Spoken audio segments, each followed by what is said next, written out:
Hello, everyone out there. Can you hear me okay? I tend to have a softer voice. I think I'm being really loud, but people tell me they can't hear me.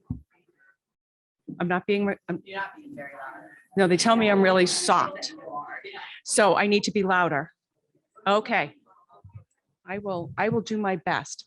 So we have a virtual panelist, and I just want to shout out to Grace. Grace, can you chat back to us?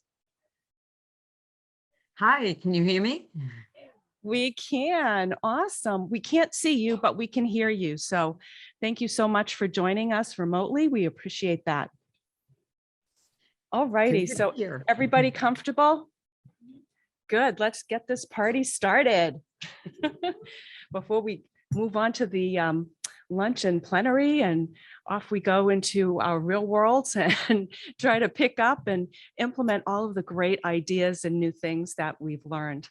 So you're here hearing about strategies for supporting and growing and meeting the needs of family childcare networks and alliances. I'm Denise Sayer, and I am the innovator of the ECE Shared Resources platform. I created this tool about 15 years ago and have been, creating it ever since and building it out and making it more and more to support the needs of the field. But what you don't know is I didn't come here from the field of early care and education. I was a former quality auditor for an international aerospace standard. But I had a degree in organizational management. So what I understood was that business management was really important to the childcare sector. And I was on a research project as the director of strategic initiatives for a very large company. And they started down this path of working with nonprofits and childcare. And we always thought we were going to work with nonprofits. And it turned out that childcare said, if you build what you're talking about, we will be your first partners in this. So Early Learning Ventures in Colorado became our first partners.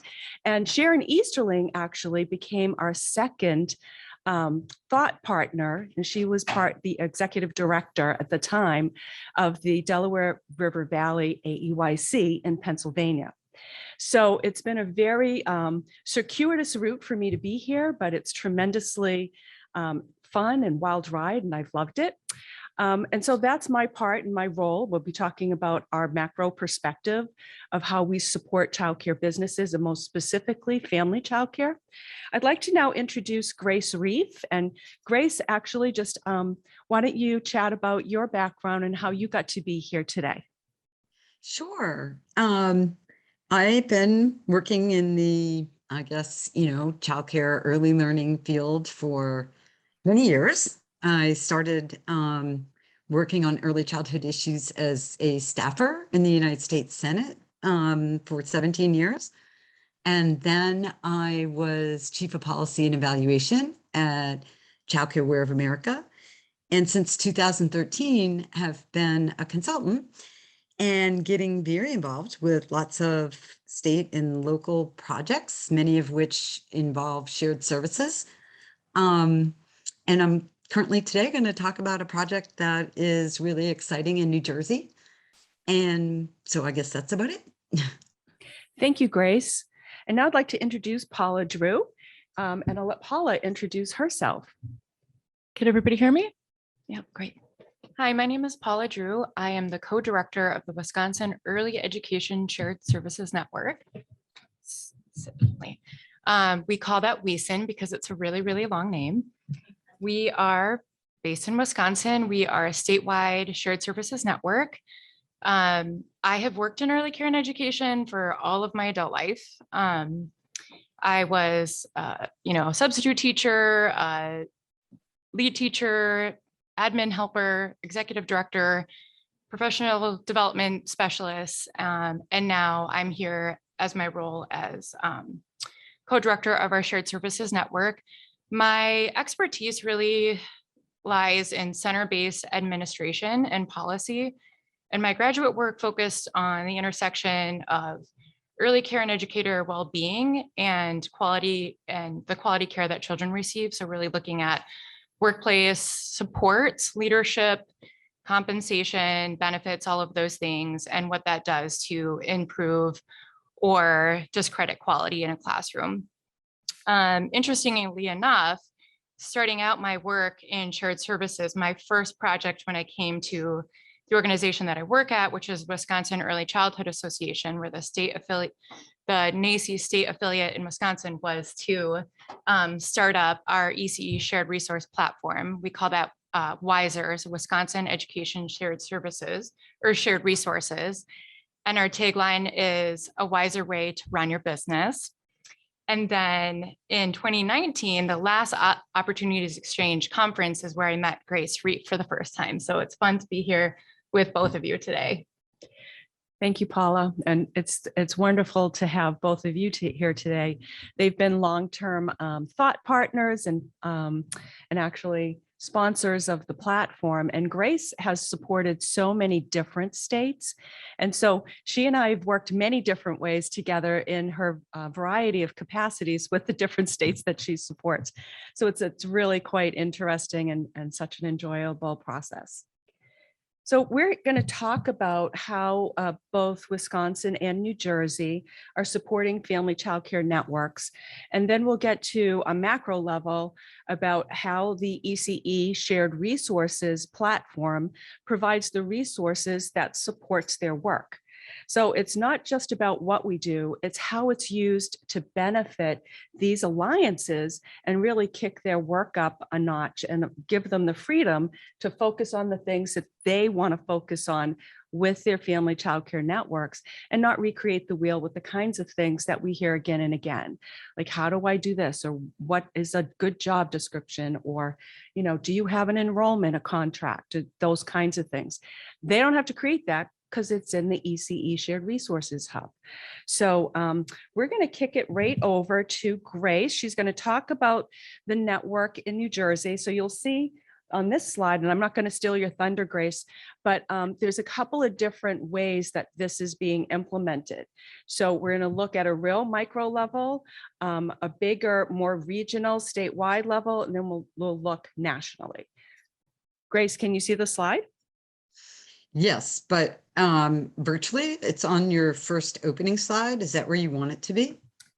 Oh, I see we're having a little problem. So we're going to have Celissa run out to get some support. This happened to us yesterday too. We don't know why it's doing that. Well, I can still talk about the New Jersey project without the slide. There we go, the slide. So basically, I do a lot of work with Childcare Aware of New Jersey to work with the different childcare resource and referral agencies that represent each county in a consistent way across the state. As part of that, there was interest in Monmouth and Camden County of doing an alliance for family childcare providers. And I think some of it came about because of COVID. Providers were dropping out, providers were feeling tired and stressed and confused. And there was an even greater need than pre-COVID to come together. Kind of our mantra was, we're stronger together. And we began talking to providers about what they might use, what would be important to them, what would be helpful to them. And then we had discussions among the staff. And so the core of our project, which I'm going to talk through as we go through the slides, is the online family childcare toolkit. And the reason that was so important, it was easy to access. Instead of each provider recreating the wheel, they could access the tools, they could edit them, they could make them their own. Almost all of our project in the two counties is a team of people working together, and the resources in the online toolkit are at the core. They're the tools that providers use, every day. Maybe not the same tool every day, but it helps them save time. It helps them be professional in the field. It helps them feel part of a group and not isolated. And so we're going to talk through some of the different aspects of the project, but what brought us together was, I think, the exacerbated feeling of stress during COVID and the need for better business practices and the need for really understanding how to work with parents and how to be as efficient as possible and how to run that business, which had up and down enrollment, in a way where maybe before they thought about it, but now they absolutely needed it. It became critical. So with that, I know the other sides are going to sequentially go through components of the project.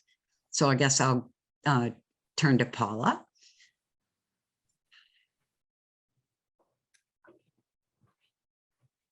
So in Wisconsin, things happened similarly, but a little bit different. We started our network in 2019 in 2 rural counties of the state, mainly because the community there was coming together around this issue of childcare and access to childcare. There were a few employers in these 2 regions, a hospital mainly, and a company called Organic Valley. People, you might see their products in the grocery store. So they have their home base there. And it was hard for them to retain their own workers because of a lack of childcare within the community. So they came together and they called our organization, WICA, to say, can you help us think through some solutions? And my executive director, Ruth Schmidt, had been talking to Louise at the time and started to do some research around shared services. So we wrote for a grant, a systems change grant in Wisconsin, which was actually tobacco lawsuit funding that went through healthcare consortia that was given out to community members with social change projects. And we were able to win that grant and start up our network. And at that time, we only thought we would be this local solution. But lo and behold, once we started rolling up our sleeves and working with providers, we realized there's so much more good that we could do within a shared services network. So we started writing for more grants. And on the slide, maybe that slide isn't there yet. That's okay.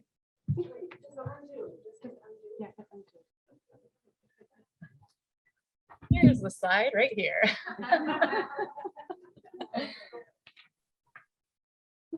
Okay, great. Now you can see it. So each of these numbers sort of tells the history of how we got started. So that number 1 is those 2 rural Western communities in Wisconsin. And then next we wrote for a pretty big national funder. It was like old Google money, Schmidt Futures grant. And we won that. And that goal was really around helping the middle class financially. And shared services was one of 4 pillars to that project. And so we started a second cohort there, which was in Madison in Dane County. So that's a very different environment. And from there, that work just continued. We were able to receive more funding. And we expanded to Milwaukee and then to 6 rural counties. And then just last September, we took this core service suite of services that we have and we split it into 3 tiers. And we went statewide with 2 of those tiers accessible entirely virtually. All of the tiers of service sort of hinge on our ECE Shared Resource platform. And at the very first meeting we had with providers in that rural county, what we did was we pulled up the platform and on a screen like this, and we walked through that platform and showed them how it worked, highlighted some resources that we knew that they were going to love from the beginning. And at that meeting, we actually signed people up, got them logged into the platform right there at that meeting. And that's how we started. And that was our first connection to coaching was, now you know how to log in here. Next time we meet, we'll start going through, each of these tabs and show you how to use this. And over time, the platform became central to professional development opportunities that we offer, going back to different parts of the platform and highlighting those. We'll talk much more detail about that later. And also monthly newsletters that we put out, and we cover a different topic every month that connects people back to the platform to access those resources. So within each tier of service, the ECE Shared Resource Platform is there for our providers, and it's also there for our coaches to use with providers. Thank you, Paula. So she's done a really great job of talking about the ECE Shared Resources Platform, which is Wiser in Michigan. But just to bring context to everyone else who may or may not have access to a shared resources platform or not be sure of what it's called in your state, if you go to ecesharedresources.com and click on partners, you'll get a list of all of the states that have a platform, who manages it, and you can just click through and find that information, and you can register for access if you'd like. So that, we just looked at a county by county approach. We looked at a statewide approach. Nationally, the approach that we take is what do family childcare businesses need to help them be successful, to manage their business more professionally. And we created this as a result of surveys. There were surveys of 500 family childcare providers. We did focus groups in person to find out, what do people want? What keeps them up at night? What do they struggle with? And that's how we created this. We didn't create it because we think or we believe you need this. We created it because we listened to the need. So one of the biggest concerns that they have is, our families think of us as babysitters and not a professional. Can you help us with that? So we did. We actually created a tool that they can use as a handout with their families that talks about the differences between a babysitter and an early learning professional and why that's so important. So those are the kinds of real world tools that we create to help respond to those needs, and that these folks use and embed inside their work. So the slide that we're going to look at right now is our network. I believe Nevada is missing from this. They just launched about 2 weeks ago, and we didn't have a chance to get this slide updated. But, we're really proud that we support 34 states and over 30,000 childcare businesses. And a very large part of those businesses is family childcare. So they're finding it, they're using it, and they're actually embedding it in their work. And we're really thrilled to hear that. So now we're going to take a little bit of a deeper dive, and we're going to look at the similarities and differences. And we're going to kick it off with New Jersey. Okay. So Denise, I just asked a question. Online, people can't see the slides. What I don't know is if you can see them in the room, but people online can't see them. If I share my screen, can I pull up the slides and advance them? I don't know if that's possible, Grace, but we're getting some technical support again. We can see the slides in the room. Sorry to all of those virtual participants. It seems like technology is not on our side today. But what you don't know about me is that I'm really good about tap dancing. That was my, one of my big things as a kid, and then a little older as an adult. It was just so much fun to do. But you do have to be very, light on your feet when you have situations that technology just is, throwing the curveball. So sorry to interrupt. If they stop the Zoom meeting and relaunch, then they think it will correct the problem. Okay, virtual participants, they're going to restart the Zoom meeting, so bear with us. It will take just a moment. Thank you very much. Hi, so I guess we're back. Is that right? Yes, hi, Grace. Okay. So I heard Denise say she used to be a tap dancer. So under full disclosure, I will tell you, in college, I was on the basketball team. So in basketball, we call it pivoting. And, luckily, I can pivot and all is good with or without slides. But right now we can see the slides. So awesome. What I can tell you about the New Jersey project, which was, kind of cool, is that we had 2 counties that were very different. They're different in demographics. They're different in organizational status, meaning the Child Care Resource and Referral Agency in Monmouth County is a standalone nonprofit, Child Care Resources. the CCR&R in Camden County is part of government, the Camden County, Department of Children's Services. So very different structures.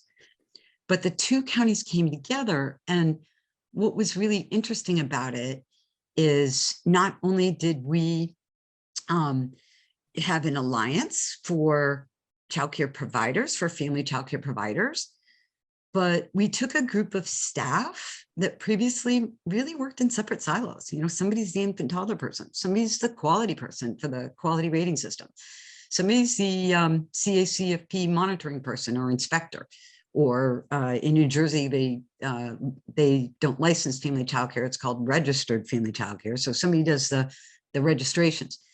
So you wind up having a team of people that aren't really a team. They have their separate labels and separate silos, and on they go doing their, their scope, their own individual scope.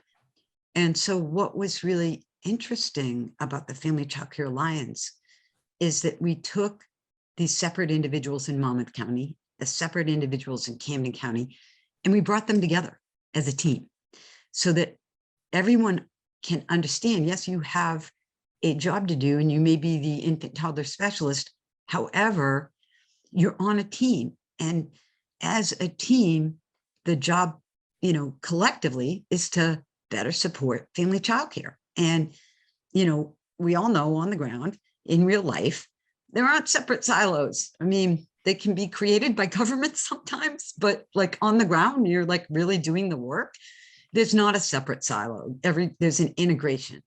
And so what really came out of our project, we just finished up we're a year and a half into the project. So I would call the first year a pilot. Now we've opened it up to all family childcare providers in both counties.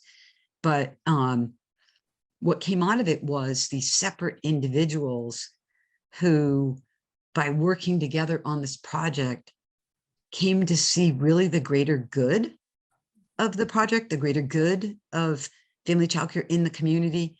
And whether you're the parent engagement person or whether you're the quality rating person, each of us has a piece that isn't a separate slice. It all works together. And so really, I think as our family childcare providers got stronger individually from being part of a group, and we had monthly peer meetings at night, that the staff also became stronger, and they better recognized what they each did and how it all fit together. And so that was really interesting, because it wasn't really just about working with providers to change behavior on behalf of providers, but it was also working with staff to change behavior among the staff involved in a project. And I don't think anybody previously thought, I'm living in a separate silo and this is my job. I think they just really didn't think about it. They had a job to do, and maybe they didn't think about all the other aspects of the operation of a family childcare home. And so it was really interesting that the toolkit was our core, but each of the staff found things in the toolkit that they could embed in their job. And the reason that became important was not only the gelling of a team approach to support family childcare, but also modeling that this isn't something extra. This is something that we use in our job. And this is something that we use in our job that you can use too. And here's, what's good about it, or cool about it, or efficient about it, or helpful about it. And so I guess, in reflection, when you're thinking about a staff family childcare network, which bottom line is, this is what we're doing. We call it a family childcare alliance, but what is it really? It's a staffed family childcare network. When you think about it, it means kind of reflective practice among providers, but also staff. And so you're really growing stronger as a team. And I think everybody involved, the providers are, the providers are really excited about the project, but I think the staff have a new excitement too. And that was really something that evolved over the year and was really cool to see. And it kind of breathed new passion into a period of COVID, which I think people are tired. That's not just providers, it's also staff. And so, you know, you've got tired, you've got craziness, you've got confusion, you've got stress, you've got figuring out how to do your job differently, whether that's being a provider or being a staff in a CCR&R. And so this experience has really enriched everyone. And I think we're all so much better for it. So that's, I think, the best way I can explain it. It's a provider support project, but as part of that, it was also a staff support project. So kind of interesting. These monthly meetings that we held, we called them, you know, peer group meetings. We had about, I want to say 45 providers in our first year of pilot. Right now it's open to everybody, but in our first year it was only 45. But we did these nightly meetings and we did them at 7. So it was a time at night when providers didn't have kids, they could have dinner, then they could join us. We always led off with a topic, and we got kind of that lead topic from suggestions from providers. What did they want to learn more about, hear about, what was going on in the community, what was there a need for? And then we would either do brief presentations or overviews on the topic. And we would either do them as individual staff or a team, or sometimes we invited in experts, like on early intervention. Then we had time for about half an hour for small group. And that's where the providers got to break into small groups and talk among themselves, which actually was something they treasured. So last, I will just say, we did several surveys, we paid attention to the surveys, we worked them into the project, and Tuesday Tips newsletter was something that we did every Tuesday, like 1 paragraph topic, it translated in English and Spanish on kind of the hot topic. And I think there's a slide on that, so I won't get into more detail, but Paula, off to you. So our staff, every single one of us, including my co-director and I, have direct experience in the field. And we serve both center-based programs and family childcare programs, about 50-50. So the slide says 21 people, but actually on Monday will be 30 because we've been growing a lot recently. So every single one of us was either a family childcare provider or a center director. The majority of the folks on our staff work directly with providers as coaches. So if you have that experience as a family childcare provider, you will be coaching family childcare providers. If your experience was as a center director, you'll be coaching the center directors. We have coaches that speak Spanish and we have coaches that speak English. All of our services are available in both. And, you know, we started out that way because that's who we were coming into this work. We came from the field knowing sort of what would have kept us in our own jobs. What would have kept me in my role as a director was sort of this extra layer of support, you know, when I was cooking the food and figuring out how to fire a staff member who wasn't showing up to work and, you know, working with an unhappy parent. I didn't have that emotional support, and I certainly didn't have that extra business support to do my job. So we all sort of come at this with the experience, the understanding, and sort of like the inspiration to get to make things better for our colleagues who are still out there doing that work. And that also pays off in our work with providers. So somebody said this, I think at the plenary yesterday, providers are small business owners, right? They've been doing what they've been doing for a long time on their own. They are generally mistrusting of people who come in and want to help them do something differently. You know, they always want to know, well, what is this going to cost me? What are you actually asking me to do? Is this something that's going to have a legal implication? Is the state involved? So trust is the most important thing. The most important first ingredient you will need in order to do this work. So because we come from the field, we have a little bit of embedded social capital, a little bit of trust that comes with our coaches when they start this work. And then the last thing I'll say about our team is that everybody, while we all have these general experiences, we also each have our own individual expertise. Somebody knows everything about outdoor education and farm to ECE. Somebody loves to get nerdy about family childcare taxes. Somebody is like the policy guru. Number of people are the wiser shared services experts. So they know where every resource is on that platform. And if a coach says, okay, well, I just had a provider who's looking for an updated policy on all communicable diseases, somebody will say, yep, here it's, screenshot exactly where it's at on the platform, and, you can share it with them. So we share resources amongst ourselves, and we are fiercely collaborative in the approach that we bring. So a provider doesn't just get one coach, they get a team of coaches sort of working on their behalf. So I think what we're hearing is a really unique approach to addressing individual provider needs. And that's what this is all about when you talk about local shared services. That's what's so important, because you create these trusting relationships. And we're going to talk a little bit more about that in a few minutes. I'm always so amazed at what my colleagues are doing across the states, because when you get under the covers and you hear about all the details, it really does blow your mind. So both of these women just are doing amazing, amazing things. From the national perspective, what we do is a self-service DIY toolkit.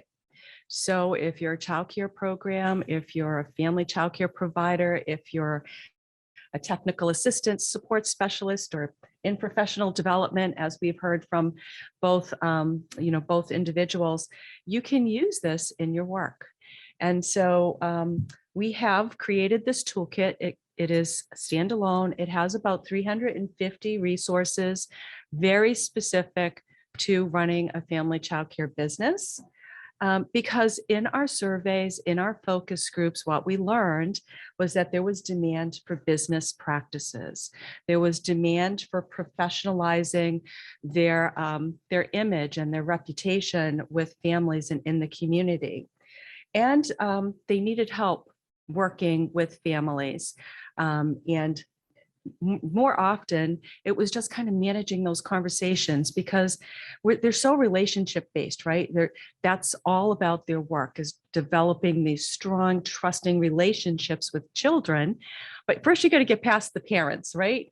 So you have to build those as well. And they're not always as easy. So some of the resources in the platform do help with that. And then we help them with some resources in the classroom, things that they might be able to use to help amplify the curriculum that they're using, with some real ready-made lesson plans and those kinds of things. So that DIY approach, and that's just scratching the surface, because there are 350 tools in there to really help professionalize the management side of the business and support their programmatic operations as well. Grace, do you want to talk about the resources that you've most frequently used with family childcare providers? Sure. So I don't know whether you want to advance the slide, or whether I can just pivot and talk about the slide, and showing the slide doesn't matter. Why don't you go ahead and pivot and talk about the slide, and I'll see if I can manually advance it. Okay, you've got it. So some of our most frequently used resources are just amazing. I mean, it's a good example of the forethought that went into the development of the Family Childcare Toolkit, to have things that people would, frequently use or value, or, have as a starter that they could then edit. So I'll tell you, in the course of working with our family childcare providers, many said, one of my biggest challenges is getting parents to follow my rules. I mean, show up on time to pick up their kids, or, either depending on some let parents in the house, some don't, some have masking, some don't, some allow them into the garage, or, there have been some, rules in COVID that providers have kind of decided on their own how they want to handle it. And so providers would say, one of my challenges is just getting providers to, getting parents to, I know they like me and everything, but I just feel like, they aren't the best at following these rules. And so the reason I give that as an example is, one of the documents in the toolkit is a provider contract. It's in Word. This is a document that helps to professionalize the business. It's simple English. It's not one of those legal things, but it in simple terms puts like, these are my hours and it is my expectation or a requirement for you to, pick up your children. Maybe it's by 5:30, maybe it's by 6, whatever it is. Providers were telling me sometimes they have parents showing up at 7 or 8, or, they have a pattern of, 2 parents who are always, quote, caught in traffic, but, they're an hour or more late every day. That's not the, every now and then you might get caught in traffic, but when it's an everyday thing, you kind of feel like you're being taken advantage of. And so it would lead us to a conversation of helping to more professionalize the business and pointing them to, here's a provider contract. It's just a simple, you can make it your own. It's in English, it's in Spanish. Here's a family handbook, same, in fact, we would help them come up with a logo if they wanted a logo. We created that little house with the heart on top. If you can see it in the slide, and if they want that on the documents, then they can put it on the documents. If they want their own, we help them to create one. The time tracker is probably one of the resources in the toolkit that we use the most. And the reason is, there's no other way to say it other than our experience has been people go into family childcare because they love kids. They want to work with kids. That's their passion. Some would describe it as, that's my calling. I'm just good at it. But what they're not trained in or not so good at it is the record keeping, the time tracker. Why do you want to track your time? Well, that gets to the time space percentage. Oh, time space percentage. What's that?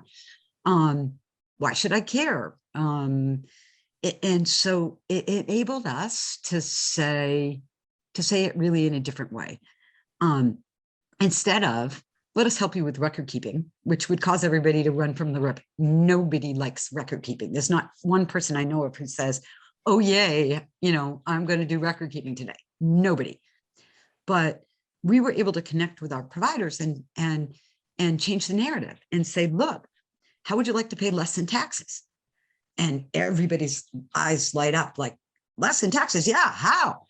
And that then eases us to the journey of record keeping.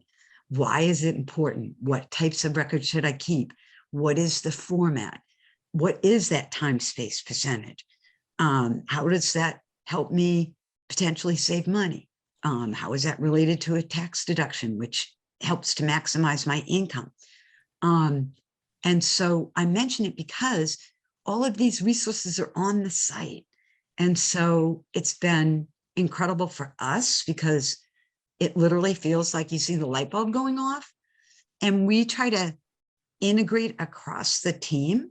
So for example, on the Tuesday Tips newsletter, business tips, there might be, a little snippet about record keeping. There might be a little snippet about, a monthly expense log. We always on the right-hand side of the newsletter have links to specific items in the toolkit, because that kind of makes it like a cheat sheet. But what's interesting about it is you meet the providers where they are. And I will tell you, and there might be a slide on this, I forgot, but I would say about half the providers in New Jersey, is probably different in every state, but in these 2 counties, they happen to be older. And so the experience with technology may be different for people who are younger and maybe grew up with it than for providers who are older and have been doing this for 30, 40 years or whatever. And they didn't really use a computer for their business. And so it started off with anytime anybody did a visit, whether it was on-site or virtual, how's your computer? And really starting with, turning it on, and then helping set up email, and then how Excuse to me, open the Grace. email. We're going to Yep. talk about that in just a couple of minutes. So just in the okay. interest of really good time management, because we still have a number of things to share. Can we pause on that topic and bring it back in just a moment? Okay, so I won't overshare. I will just tell you, we met them where they're at. There are tons of resources. These were some of our most frequently used and valued. How's that? That is perfect. And as you can see, Grace is very passionate about what she does, and she knows this inside and out. If ever there is someone to have on your side, it is Grace. So she's not named Grace for nothing. I think she has a lot of that to share. And she's really, as I said, passionate, motivated, incredibly intelligent, and very scrappy. Like, she knows how to address these family childcare people exactly where they are every day and where they live, which is they're scrappy people. So I'm going to not steal your thunder. So go right ahead, Paula, Sure. jump in. So similar to Grace, but slightly different resources that we use in Wisconsin. Number 1 and 2 are the forms and the templates. So those are like downloadable budgets, parent letters, those types of things, and also policies. So those 2 things we use all the time. And those are often the first things we use with providers. We will say, how about if we take a look through your handbook and let you know if you've got everything in there you need for licensing. And so usually that's a really good window into what's happening with the program. We can tell the last time they updated that. We can, for sure say like, oh, these 4 things aren't, addressed. Licensing has changed. Now you have to include these. But then we can also say, have you thought about this vacation policy you have? Have you calculated actually how much that costs you every year? And just that's like sort of our starting point for, let's talk about your finances. We set individual financial goals with each program we work with. So they say, this is what I want to save for or raise money for. And we say, okay, here's how we're going to get there. And step number 1 is always reviewing policies, because almost all policies have a financial implication, and it's helping them understand that and giving them the freedom to know what those implications are so that they are running their business in a knowledgeable way. So the forms, templates, and policies are something we use almost every day. Our coaches use them, but the great thing is right now we're meeting virtually with providers. So we can say, open the platform, go to this section, let's each open this together, and then we're going to work through it. So in that way, they remember how to get there next time on their own, because this platform is significant and you can get sidetracked really easily. You open it going to look for something, and then on the front page, there's like, look, there's this new resource on health and safety, and you click on that, and then half an hour later, you can't remember what you were doing there in the first place. So it's really good to get them into practice with viewing those resources. But then there's actually a few other things on the platform that we know our providers love. One of those is something I know Denise works really hard at, is negotiating costs with vendors on the savings for members part. And our providers love that. Obviously they love saving money. They know how to save money. If there's a coupon, if there's a discount, they're going to know how to get it. And so this is just another opportunity for them to review what's on there. A lot of times if people are purchasing supplies for the classrooms, food, or bigger sort of furniture, they're always looking there first to see if Lakeshore's got a 20% off discount. And then there are a lot of excellent professional development opportunities within the platform that we use. Sort of, I think Grace mentioned this earlier, or Denise maybe did, where if we know somebody's having an HR issue, we can say, all right, let's go into this section and look for some resources that you can watch on your own. And what we have also done with the platform is we have built a page for our shared services network, a landing page where we keep our newsletters and sort of things that people might want to turn back to, including the trainings that we do to help people understand how to use the platform. We do quarterly trainings in English and Spanish, and those are saved on the platform so that people can easily review them. And And then lastly, all of the business and administration and professionalism tools are endless and so incredibly helpful to the providers we serve. So these are the top 6 areas that we pulled the data, and these are the most used resources from Wisconsin. Thank you, Paula. So what I think is so important here as a takeaway is this old adage that you've probably heard about. You can give a man a fish and feed him for a day, or you can teach a man to fish and feed him for a lifetime. And this is the work that they're doing. And it's not just about getting the resources, it's about everything that is impacting them as business owners and entrepreneurs. So here's just a couple of examples of those resources that Grace and Paula spoke about: the family contract and that calculating your time space percentage tool. So you can really calculate your time in the classroom, your time doing other things, doing the business management, communicating with parents, and so on. And that's you can see just a little bit on the very bottom, but it has real world explanations for every single thing. People online can't hear, so just interruption. Sorry, my virtual friends. So the tools here on your screen really are those kinds of things that help providers professionalize their operations, but also maximize their revenue. Grace mentioned this home time tracker tool. That's the tool on the right of your screen. And at the very bottom, you can just see how it's all broken out. And the explanations that are provided in this tool are written in layman's terms. This is what this does. This is why you need it. And this is how it's used. Put in the number of hours a day that you do this. Manage it every day. So it's very simple and basic. And, the work that they're doing boots on the ground, and I'm not going to steal their thunder because they're going to talk really deeply about that in a couple of slides from now.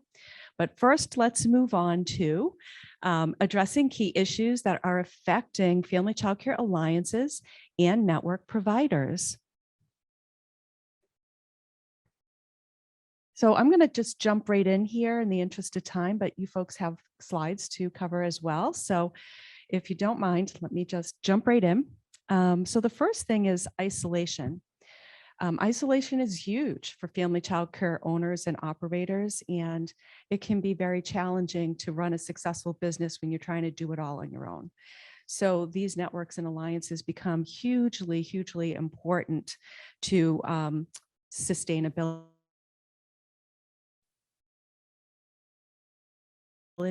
and to our colleagues here that networks and alliances facilitate coming together like a family. That's really what this is about. So, you've heard about competition, childcare competition, and family childcare competition. Well, this is more like co-opetition. We're learning how to cooperate with each other, call each other colleagues, associates, and help each other out. And so it's a really different way of looking at businesses within your own areas that you might otherwise have thought were your competition, and they're really taking it to a whole new level and becoming families almost. Info overload, no time to take in changing rules, regs, and opportunities. I think this one came from you. Did you want to chat about that, Paula? Sure. I think particularly now, there's so much happening. I mean, if you think back to, this time in 2020 when everybody was trying to understand all these health rules and regulations, and then the PPPs and the EIDLs, I would say that's where Grace and I spent a lot of time together, where I would say, do you know what the federal rule is on this? Like, we're trying to help people understand how this could benefit their business. There has never been more information coming at providers from all angles. So we've got our own state rules and regulations. Now we've got the health department saying, you need to tell us every time you have a COVID case, and these are the exact steps you need to take. And, oh, right now you can only serve 25% of your capacity, and that's going to change in 2 weeks. And then you have these COVID relief packages, but you're not going to be able to access them if you don't understand them. And then there's our own licensing rules and regulations, and QRIS systems, and professional development. So our job is really to take everything and boil it down to a very simple easy to understand concept. Here's what this is. Here's why you might want to use it. And here's what you need to know in it in one paragraph. If you want to learn more, call your coach or click here. And I think that is very necessary right now in our field. I don't know how people do sift through all this information on their own, because it is way too much for one person who's definitely working at least 10, if not 12 hours alone all day in their family childcare home. And then after hours, cleaning and trying to decipher what they need to know about what's coming next. Thank you, Paula. So the other thing we learned in this journey is that they're very willing to be collaborative. And I think Grace has a little story to share about some providers sharing with each other and helping each other be successful. Grace, do you want to share that? Sure. So a couple examples. One is, I mentioned we have these monthly meetings at night. And one of the things that we found inspirational was maybe there's a provider who can take the lead. So for example, we talked about the time space percentage. We talked about the time tracker. We talked about the expense tracker. Well, those are Excel templates and they can be modified, but because they're in Excel, you have to know Excel. So, one of our monthly meetings, we had a provider and she said, look, I want to show you and I want to show you how I use it. And she would, float around to a couple of the templates. She would call them up. She would show, this is how to add, this is how to enter, this is how to delete. And it was inspirational to the other providers, I think, because it was one of their own who is demonstrating it was easy to access, it was easy to use, it was easy to change it, it was easy to save it and understand. And so putting a provider, to lead that discussion was likely better than what I could do. I mean, I use Excel every day, but wow, when it's, one of the providers who does that demonstration, it was really, I think, inspiring. It's so empowering. I think that's what it is. It's empowering. So thank you for sharing that, Grace. Paul is going to share on the next two of the emotional support and building trust. Yeah, I think, while like on our website, it says we do all these things to improve business practices. Honestly, right now, what we're doing the most of is supporting the emotional needs of providers. I think, working 2 years in the pandemic after being an industry that has historically always been underfunded and, disrespected, I think people are really at their breaking points or over their breaking points. And our coaches provide a lot of emotional support. And what we've learned recently is that we need to be able to provide that same emotional support to our coaches. We're doing a lot of work in trauma-informed care and sort of crisis intervention. And that's just where we're at right now. And that is, as a network, how we operate. We respond to what the context is. And right now, the context is that people are really burnt out. And, just one other point also on the slide about trust is that these are different ways that we build trust.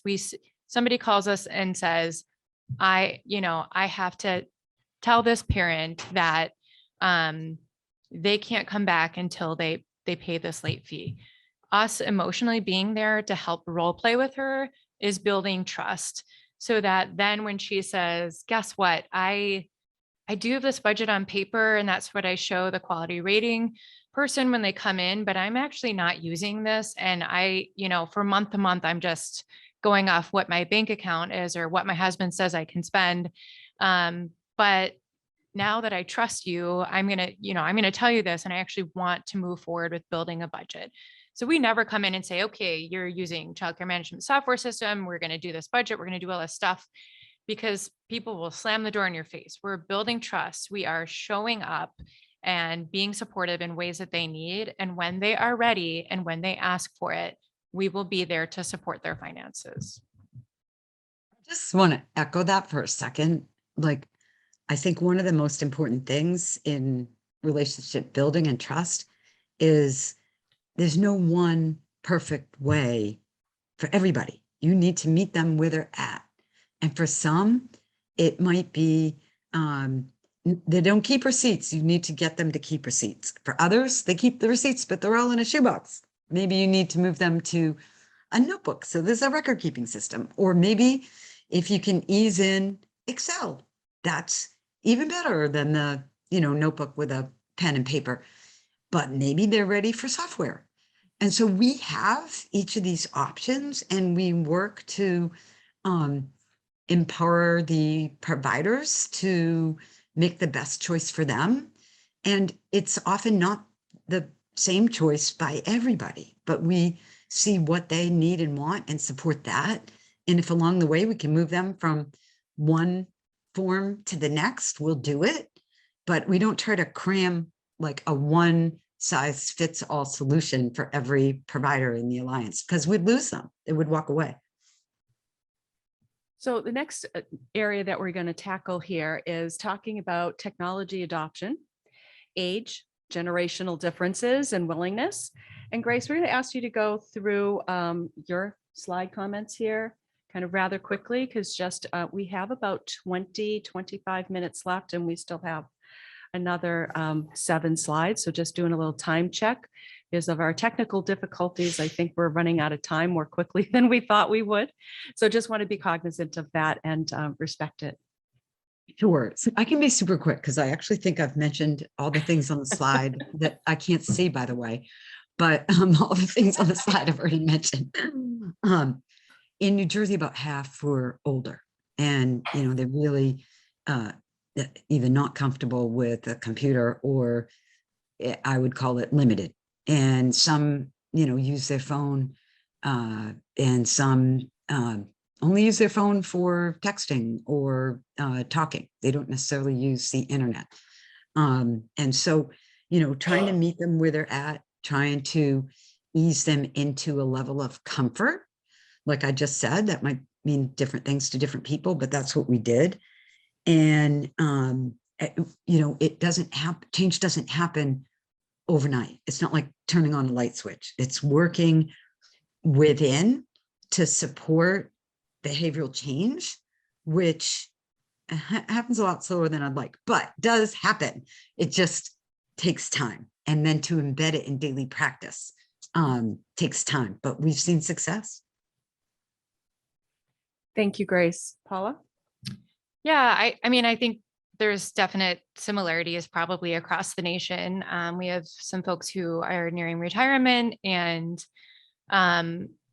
need, probably either they're just flat out like, I'm not interested because I've got 5 years left, or yes, but I'm going to need a lot of support. And that a lot of support is going to mean coming to my house on a Saturday when my daughter isn't working, so that you can show my daughter, and then my daughter can help me sign up for COVID relief funding through our state. And this is something that we are doing. We're doing very basic computer 101 training. We do get laptops and internet hotspots for folks who don't have those things or have access to those things.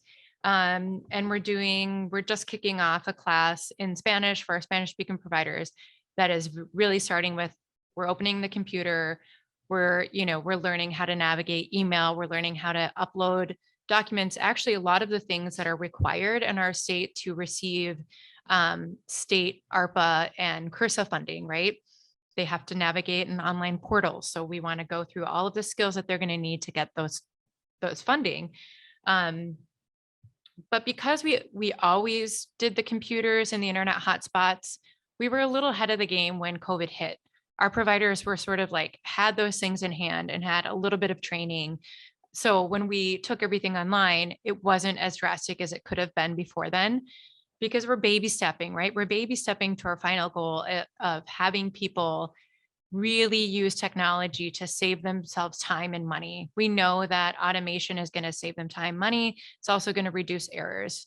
But again, I want to reiterate one more time what Grace said. I think you guys get it, but shoving something down somebody's throat who's not ready is just going to make them withdraw. And, and shut the door. And I think, when we started this network, I thought like, we've got to start with technology. Everybody's got to be on it. And this is just, we got to get the metrics, this and that. And quickly we learned that was not going to be the way to success. Slow and steady and meeting people where they're at. And, we have early adopters. We get those providers who are ready to go right away, and they're going to pull in a few, of their colleagues and show them. And that's really awesome too, is just being able to highlight, like Grace said, the provider showing others how to use Excel. That is another great tool to utilize. And just knowing, like, can't judge anybody. There's a lot of people using paper and pencil, and that's fine. They're using a tool, right? It might not be the most effective tool in your mind, but they're using something, and it's just helping them meet their goals and slowly bringing them along to something that might eventually save them time. Thank you, Paula. We're moving on to strategies to address cultural differences. Both of these alliances have a very diverse group of providers, and many of them are Spanish speaking. Yeah, this has been relatively new work for us. I'll be the first to admit we've made a lot of mistakes. We started, we learned with some good partners at the university how to do simultaneous interpretation for any online training events and meetings. And that went overall pretty good, except for sort of finding that right person. Just because you can translate the literal word into the Spanish word doesn't mean you're translating the meaning. So that was our first sort of like trip over our own front feet. And so finding the right folks who understand early childhood, creating actually a shared glossary of all the millions of acronyms we use and what those should be in Spanish, what things we're going to hold true, whether it's English or Spanish, because providers generally understand the registry is the registry. So we're not going to translate the registry into Spanish because that's going to be confusing. And then going a little bit deeper to say, some of our examples are not translating culturally. Some of the links we're providing aren't going anywhere for our Spanish speakers. So really thinking deeply about what is the end user experiencing on both ends, and how are we providing that same quality resource to all of our providers, whether they're English speaking or Spanish speaking. And I think the biggest asset we have is our own staff members who have experience in the field and who are native Spanish speakers, and they are leading this charge on our behalf because they know best, what providers need. And it is a little bit different. And we definitely, in terms of equity, we spend more of our time and money on providers that need more assistance. And that is just absolutely baked into how we operate, because we know eventually they're going to be at a place where they're helping somebody else out. It's just getting everybody on that same level playing field. Grace, do you have anything you want to add about the strategies in New Jersey to support culturally diverse groups? Sure. So I echo a lot of what Paula said. I will also say the greatest thing about this community, the shared services community, is that you learn from each other. And so kudos to Paula, because I happen to be on a webinar with her about actually healthcare tax subsidies through the American Rescue Plan. And she introduced me to, hey, you can do the left side of the slide in English and the right side, the same bullets in Spanish. So it's one slide deck, and you can have an English channel or a Spanish channel in the webinar, and you can have somebody, translating in the Spanish channel. That was the first time I did it, when I happened to be on this panel with Paula, and I thought, wow, okay, I'm taking this back with me. This is awesome. I'm replicating it. So in New Jersey, in our project, we started doing all of our webinars in that same left, right, English, Spanish format. And that also went to, we had Tom Copeland a couple of times, and I worked with Tom to make sure that the format was the same. We had his verbiage on the left and the Spanish translation on the right. We totally utilized that Spanish channel. We got an interpreter. I will say both in Monmouth County and Camden County had bilingual staff, so native speakers. But sometimes what we found is that you can be bilingual, but not necessarily comfortable with that topic to be able to translate it, to an audience, not just the gist of it, but the guts of it. And so we also did some different things. So I had a opportunity to do a focus group. This was actually in Georgia, but the same kind of deal, where I had a script for the focus group. I did 5 statewide, and important to ask, same questions, and worked with a company that to get 2 translators. So we had one in the Spanish channel in real time, translating. And then it was on Zoom, but I could read the room because all the, you see all the people, then they're giving all of their answers, and the discussion is in Spanish, but there was a second interpreter who in real time was translating it to me so I could catch the nuances and add follow-up. And it was amazing. So I would say this is a work in progress. We need to do better. There's a huge need for additional bilingual staff. But there are multiple ways to do it. I think we're really trying. In New Jersey, I don't know about Wisconsin, but in New Jersey, the state documents like the Family Child Care Manual of Requirements has not been translated into Spanish. So people are expected to comply in a language that is not their first language, that they may not understand.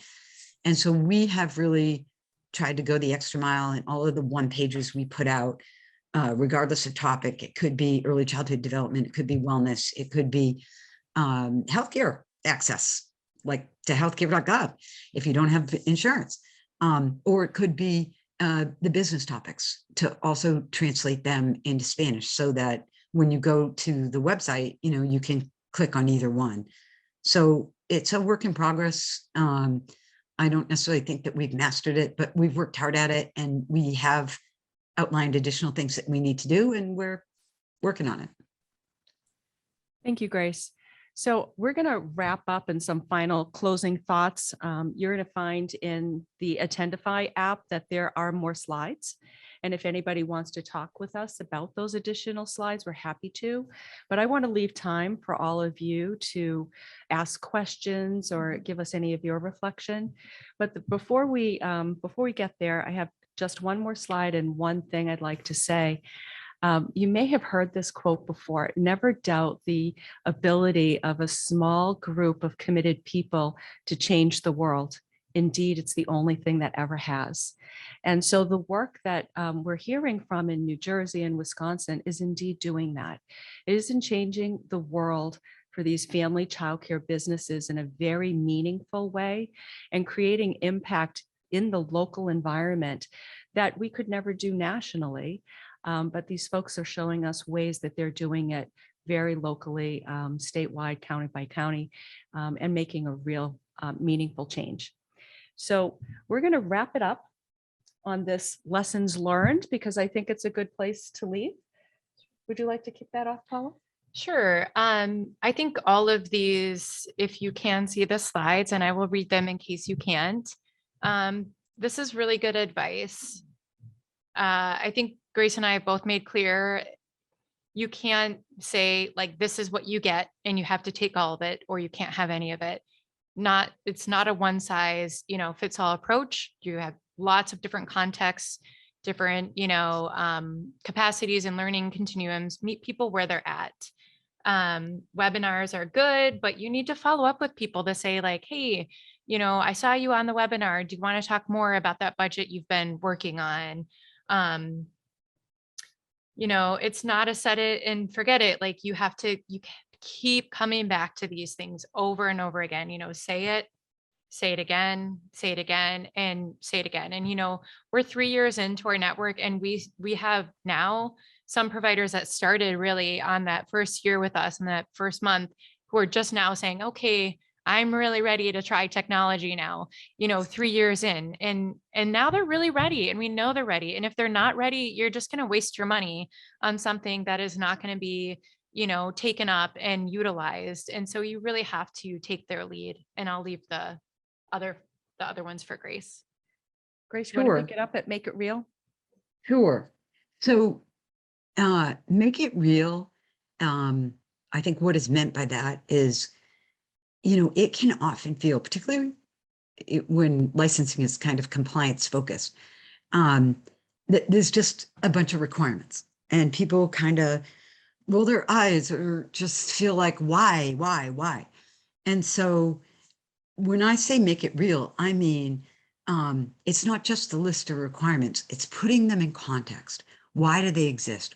Why, what do they hope to achieve? Making that connection, because when people understand the why, they're much more likely to, instead of frowning about it, you know, getting through it, you know, because they understand the why. I think flexibility is key. It's the next one, which Paula also spoke to. You have to be flexible. You know, we went in with a bunch of topics and we pivoted along the way to better meet the needs of what percolated up as to the crushing issue of that week or that month or based on experience. I think when Paula said it's not just a webinar, I want to echo that. You know, you can do a webinar, you can hold like office hours, and we do those things, but it's the follow-up. It's that translation to practice, which is where you really connect, where you get a better opportunity to talk through the why, how you really make it real. And so that is a lot of, you know, what we've learned in the project. And as I mentioned before, it's not like a light switch. You're not going to get, you know, change tomorrow. Change happens over time, but it seriously does happen. I think on the technology front, there's no blessing to COVID at all, but people got more comfortable with technology because of COVID. And so they were more willing to say, how does that work? You know, I mean, we did a survey for our members and asked them, you know, what was your greatest success during COVID? What was your biggest challenge during COVID? What's the top thing you want to learn more about? And you know what? Like 45% of our providers said computer. I want to get better at the computer. I want to better use the computer in my business. Like, wow, that's not where we started, but like, that's where we got to. And that's the first thing when people are hungry for it, eager for it. It was something that evolved over time. And so I would just say, these are people who really care about what they do. And if you meet them where they're at, you build the relationships and trust, and you help change happen. Thank you, Grace. That's a perfect wrap up. We're going to open it up to questions. Does anybody have a comment, question? Do they want to talk to either the And we're going to use the mic for the people on virtually so they can hear you. All right. Just want to say thank you so much for this. So I'm from Grand Rapids, Michigan, and we started a network about 11 years ago, a family childcare network with people who came as refugees to meet the cultural and language diverse needs in our county. And when you talk about technology, so when you were talking about the interpretation feature on Zoom, we use that with 3 interpreters every week, meeting virtually with our providers. We currently support over 20 licensed home-based businesses, many of whom have been operating. We've been supporting for 8 and 9 years. We're seeing a second generation come in. But that's, so they had no technology experience, coming from a different first language, and they're on Zoom with us every week. So people can learn. It's the flexibility, staying with it. It takes time. But I came to this conference hoping to get some ideas, because we came about our network organically. And now we're like, we need to put some structure around this. And we have specific needs with providing translated forms. We have interpreters and translators in our agency, but how do we, like, having a platform that meets our needs as the hub of all the information we're collecting, all the data, as well as communicating and having a home for the various forms that are translated, licensing forms, other forms, parent handbooks, all of that. So love to hear ideas. Well, I just would kick off and say, super exciting to hear about your project. That's awesome. And the fact you're like a pioneer doing this for like 9 or 10 years. All of the things that you are talking about, like translated documents and, you know, state forms and stuff like that. you know, with the platform, you can make customizations so that you can link to your more local or state resources. We do it all the time. And so we're, you know, we look at the platform as a starting point. And as we bubble along in the project and we create additional resources, then we upload them to the appropriate area in the toolkit and we link to them. And so we find that as a clearinghouse, if that makes sense.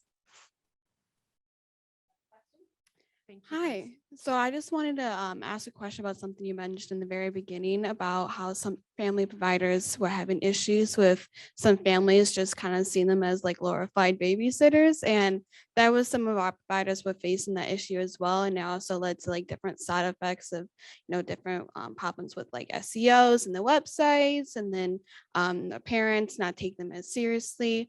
What are some ways that you address that issue with your providers? So we talk a lot about professionalism and helping people understand that they are small business owners and sort of empowering them with the tools to run a small business, including a solid contract. Like Grace said, you have to really frame what you're doing in your communications with parents around, we are engaging in a contract together. I am providing a service for you. This is what the service is. And then just in terms of understanding and respecting the deep work of child development and brain development and what early care and education providers are doing every day. I think providers can work that into communications they're sending to parents. Like, when you see us doing block play, we are actually practicing math, we're practicing spatial reasoning, we're actually also practicing literacy and helping them understand that witnessing a moment of play is actually deep learning for children.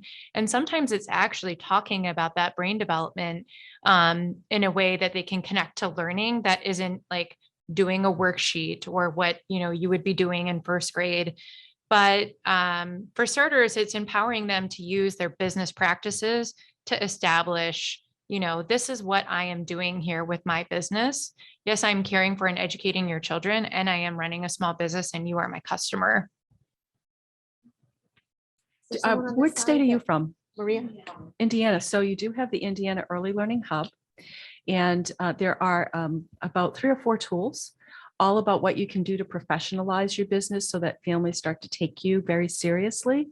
And it does list what Paula was just saying, formalize things, have a contract, have an enrollment agreement, use a bulletin board, change it out, show what your curriculum is going to be for the week and why that matters. There's a bunch of different things and you can choose 1, 2, or all of them. That's one of them.